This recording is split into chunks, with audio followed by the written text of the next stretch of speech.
সন্ত্রাসীদের বিরুদ্ধে স্বৈরাচারের বিরুদ্ধে শেখ হাসিনার বিরুদ্ধে 1, 2, 3, 4 1, 2, 3, 4 সারা বাংলা কারাগার শেখ হাসিনা স্বৈরাচার সারা বাংলা কারাগার পাশের লাঠি তৈরি করো পাশের লাঠি তৈরি করো স্বৈরাচার ধোলাই করো পাশের লাঠি তৈরি করো স্বৈরাচার ধোলাই করো। আমাদের যে প্রাণের দাবি, আমাদের ছাত্র সমাজ যে বৈষম্যহীন সমাজ গড়ার দাবিতে, চাকরির দাবিতে তারা যে আন্দোলন করছিল, সেই আন্দোলনে নির্বিচারে গুলি করে যে হত্যা করা হয়েছে, সেই হত্যার প্রতিবাদে আমরা প্রতিবাদ জানাতে এসেছি, আমরা কান্না করতে এসেছি। আপনারা লক্ষ্য করেছেন আমাদের প্রতিবাদী গান সাখাওয়াতের গানের মধ্য দিয়ে কান্নায় রূপান্তরিত হয়েছে। আমরা জনগণের সাথে প্রতারণা করিনি, আমাদের প্রতিবাদী গান কান্না হয়ে প্রস্ফুটিত হয়েছে।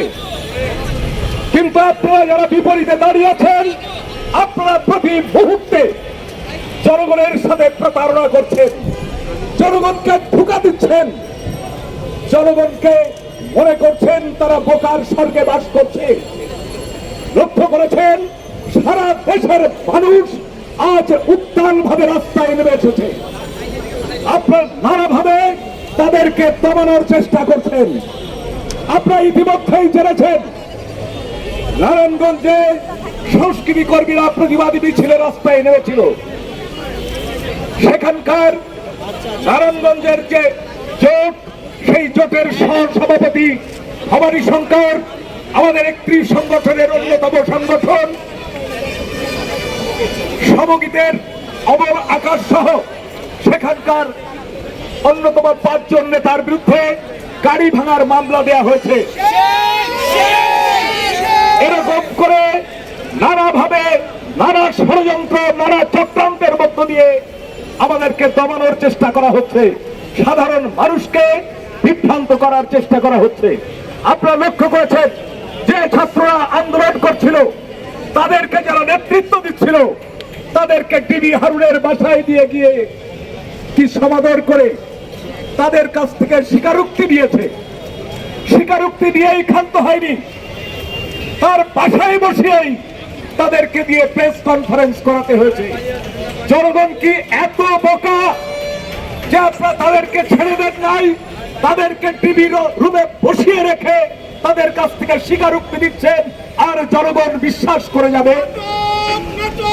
এমনটা বোকা ভাবার দরকার নেই।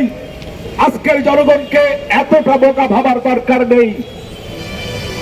এরকম করে তাল বাহানা করে, ষড়যন্ত্র করে, মানুষ মেরে, মানুষের সম্পদ লুটপাট করে আর বেশি সময় ক্ষমতায় টিকে থাকা যাবে না, এটা তার সিগন্যাল।